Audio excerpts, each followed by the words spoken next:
இயேசு கிறிஸ்துவின் இனிய நாமத்தில் வாழ்த்துக்கள். இந்த நாளிலும் எரேமியா தீர்க்கதரிசியின் புஸ்தகம் 13வது அதிகாரத்தை நாம் தியானிக்க போகிறோம்.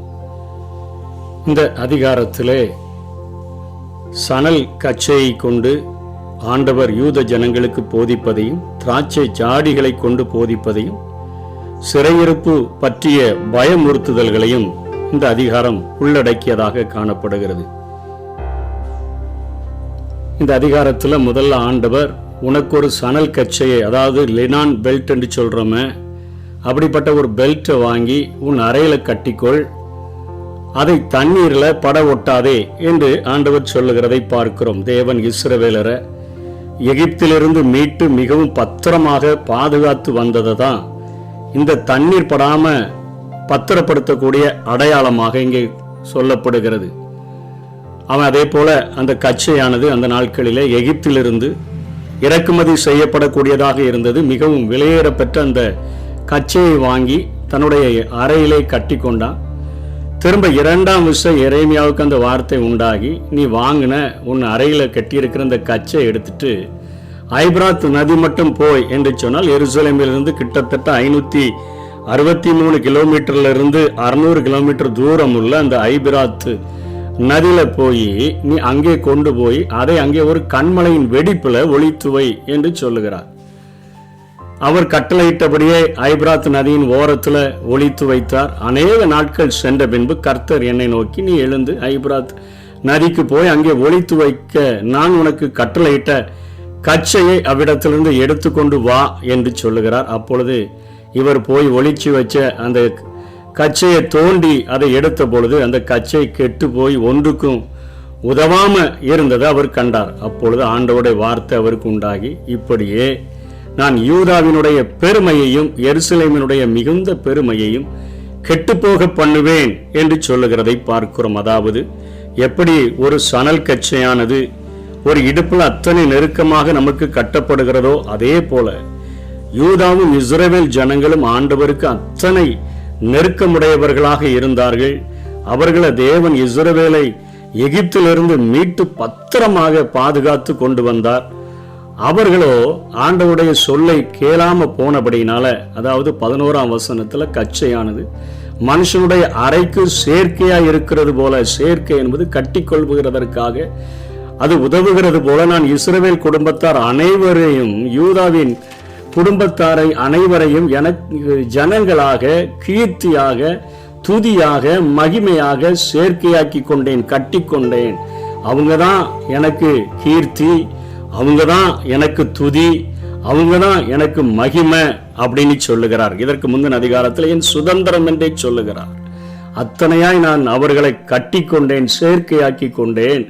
ஆனாலும் அவர்கள் செவிகொடாமற் போனபடினால இந்த ஆகாத கச்சைய பெல்ட்டை எப்படி தூக்கி எறிவார்களோ அதே போல நான் தூக்கி எறிந்து விடுவேன் என்கிறதை உணர்த்து வைக்கும் வண்ணமாக ஒரு அருமையான சணல் கச்சையின் மூலமாக, லினான் பெல்ட் என்று சொல்கிறோமே, அதன் மூலமாக எரேமியாவை கொண்டு ஆண்டவர் தன்னுடைய ஜனங்களுக்கு பாடம் கற்பிக்கிறதை பார்க்கிறோம்.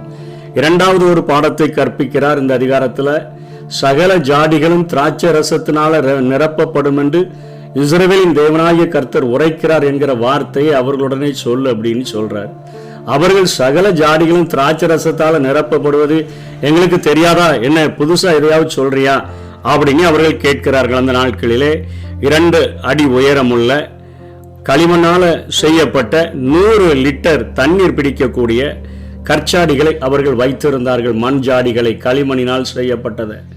இப்போ ஆண்டவர் சொல்றார், நீர் அவர்களை நோக்கி, இதோ இந்த தேசத்தின் குடிகள் எல்லாரையும், தாவீதின் சிங்காசனத்தின் மேல் உட்கார்ந்திருக்கிற ராஜாக்கள், ஆசாரியர்கள், தீர்க்கதரிசிகள், எருசலேமின் குடிகள் எல்லாரையும் நான் குடிவரியினால் நிரப்பி, அதாவது உண்மை இல்லாத தன்மையினால வாழ்கிற அவர்கள் எப்படி குடியினால நிரம்பினவர்கள் தங்களுக்கு தாங்களே நிதானித்து கொள்ள திராணி இல்லாதவர்களாக மாறிவிடுகிறது போல, தங்களையே உணர்ந்து கொள்ள திராணி இல்லாதவர்களாய் மாறிவிடுகிறது போல நான் அவர்களை மாற்றி, பிதாக்களும் பிள்ளைகளுமாகி அவர்களை ஒருவர் மேல் ஒருவர் மோதி விழும்படியாக நான் பண்ணுவேன் என்று கர்த்தர் சொல்லுகிறார். அப்படிப்பட்ட ஒரு நியாய தீர்ப்பை அவர்கள் உண்மையின்மையை பருகினபடியினால அவர்கள் வெறித்தவர்களைப் போல மாறி ஒருவர் மேல ஒருவர் மோதி அவர்களை நான் அழித்து விடுவேன் என்று சொல்லி தன்னுடைய நியாய தீர்ப்பை ஆண்டவர் அங்கே திரும்பவும் சொல்லுகிறார். நான் அவர்களை மன்னிப்பதில்லை, தப்ப விடுவதில்லை, இறங்குவதில்லை என்று கர்த்தர் உரைக்கிறார் என்று சொல்லுகிறார்.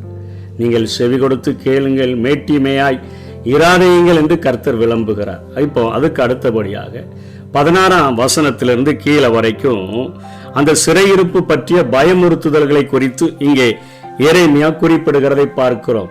அவர் அந்தகாரத்தை வரப்பண்ணுகிறதற்கு முன்னும், இருண்ட மலைகளில் உங்கள் கால்கள் இடறுகிறதற்கு முன்னும், நீங்கள் வெளிச்சத்துக்கு காத்திருக்கும் பொழுது அவரை அதை அந்தகாரமும் காரிருளுமாக மாற பண்ணுகிறதற்கு முன்னும் உங்கள் தேவனாகிய கர்த்தருக்கு மகிமையை செலுத்துங்கள் என்று சொல்லி, அந்தகாரம், இருண்ட மலைகள்ல கால் இடறுதல், வெளிச்சத்துக்கு காத்திருக்கும் போது அந்தகாரமும் காரிருளுமாய் மாறுகிற காரியங்கள், இவைகள் எல்லாமே வாழ்க்கையில ஏற்படக்கூடிய நன்மைகள், வாழ்க்கையில ஏற்படக்கூடிய ஆசீர்வாதங்களுக்கு தடையாக இவைகள் சொல்லப்படுகிறதை பார்க்கிறோம். ஏனென்று சொன்னால் வேதத்துல வெளிச்சமானது வாழ்விற்கும் நன்மைக்கும் தான் ஒளி அடையாளமாக சொல்லப்படுகிறது. யோபு 18:15-18 பார்க்க முடியும். நீதிமொழிகள் 13:9, நீதிமொழிகள் 20:20, யோவான் 8:12 ஒளியானது, வெளிச்சமானது வாழ்விற்கும் அது நன்மைக்கும் அது ஒரு அடையாளமாக கொடுக்கப்படுகிறது.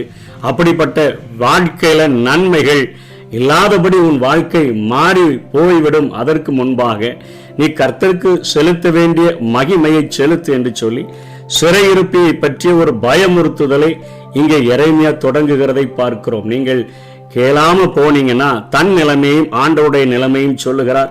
என் ஆத்துமா மறைவிடங்களில் உங்கள் பெருமை நிமித்தம் துக்கித்து கர்த்தருடைய மந்தை சிறைப்பட்டு போனதென்று என் கண் மிகவும் அழுது கண்ணீர் சொரியும்.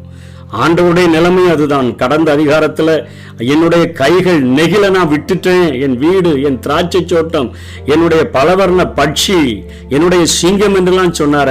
இந்த இடத்துலயோ நான் உன்னை நினைத்து நான் மறைவிடங்களில உங்கள் பெருமை நிமித்தம் துக்கித்து கர்த்தருடைய மந்தை சிறைப்பட்டு போனதென்று என் கண்கள் மிகவும் அழுது கண்ணீர் சொரியும். எரேமியா தன்னுடைய பாரங்களையும் கர்த்தருடைய பாரயத்தையும் இணைத்து சொல்லுகிறதை பார்க்கிறோம். நீங்கள் ராஜாவையும் ராஜாத்தியையும் நோக்கி தாழ வந்து உட்காருங்கள், உங்கள் சிரசின் சிங்காசனமாகிய உங்கள் மகிமையின் கிரீடம் விழுந்ததென்று சொல்லுங்கள். இது யோயாக்கீன் அரசர் கிமு 592-98 சிறு வயதுல 3 மாதம் ஆட்சி செய்தார். அவருடைய தாயார் பேரு நெகுஸ்தால். அவங்க 2 பேரும் நேபுகாத் நேச்சாரினால சிறைபிடித்து கொண்டு போகப்பட்டார்கள். 2 ராஜாக்கள் 24:8 வசனத்திலிருந்து 16 வசனம் வரையிலும் சொல்லப்படுகிறது. அதனால இங்கே ராஜாத்தியையும் அவருடைய தாயையும் அவர்கள் சிறைபிடித்து போகிறதை இங்கே எரேமியா எச்சரிக்கிறார்.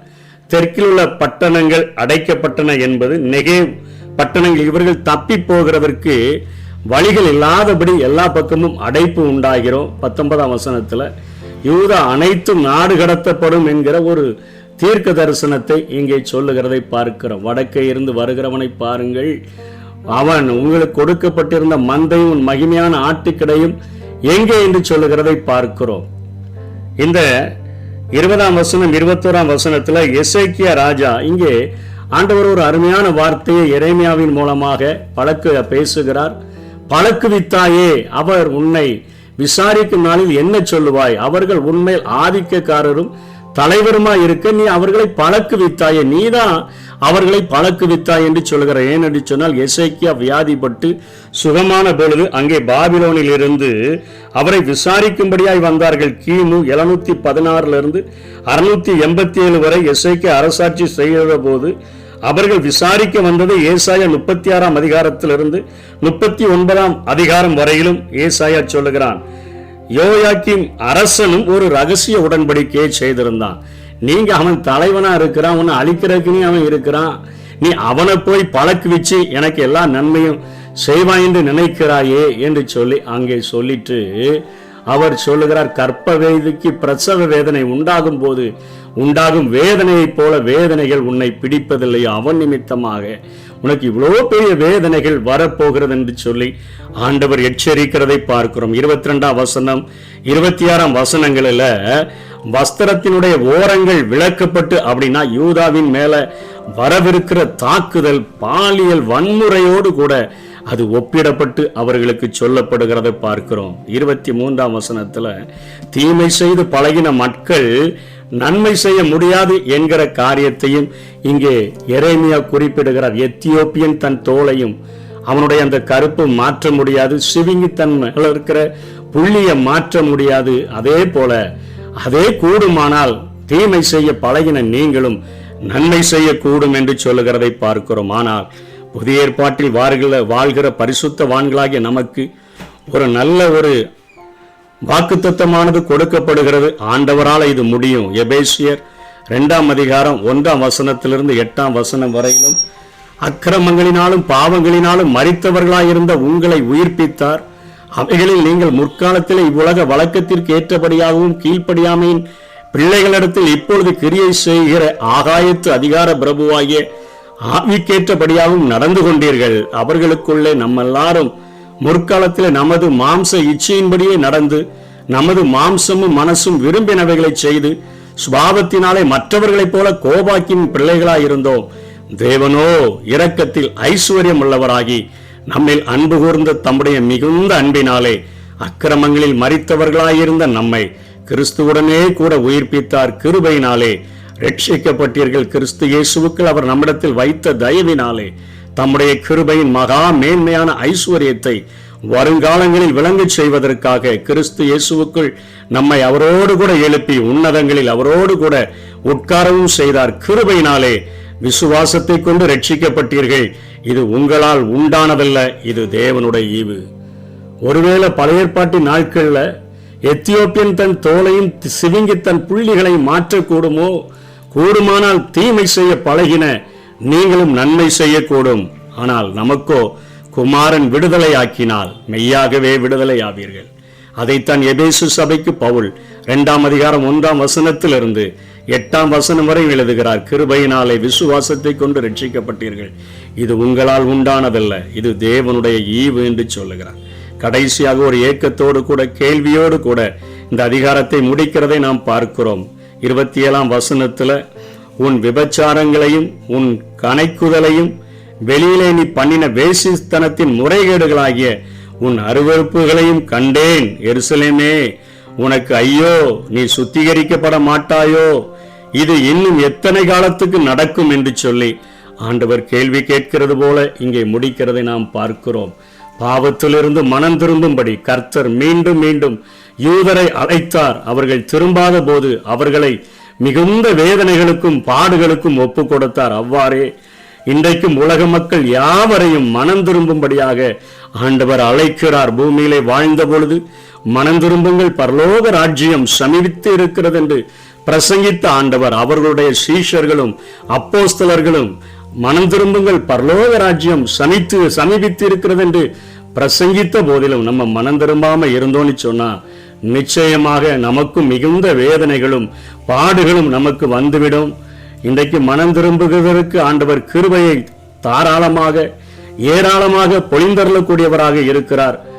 மனம் திரும்புகிற மறுக்கிற மக்கள் இறுதியில தண்டனையை அடைவார்கள், வேற வழியே இல்லை என்று சொல்லி வேதம் நம்மை எச்சரிக்கக்கூடியதாக இருக்கிறது. நமக்கு கொடுக்கப்பட்ட இந்த கிருபையின் காலத்துல ஆண்டவரே, நாங்கள் உம்முடைய அந்த லெனான் பெல்ட்டை போல எவ்வளவு நெருக்கம் உள்ளவர்களாய் இருந்தோம், எங்களை எவ்வளவாய் பாதுகாத்து வந்தீர் ஆண்டவரே. அதை உணர்ந்தவர்களாய் ஆதி அன்புக்கு திரும்பிவிட எங்களுக்கு உதவி செய்யுங்கன்னு கேட்போம். நிச்சயமாக ஆண்டவர் நமக்கு உதவி செய்வாராக. ஆமென்.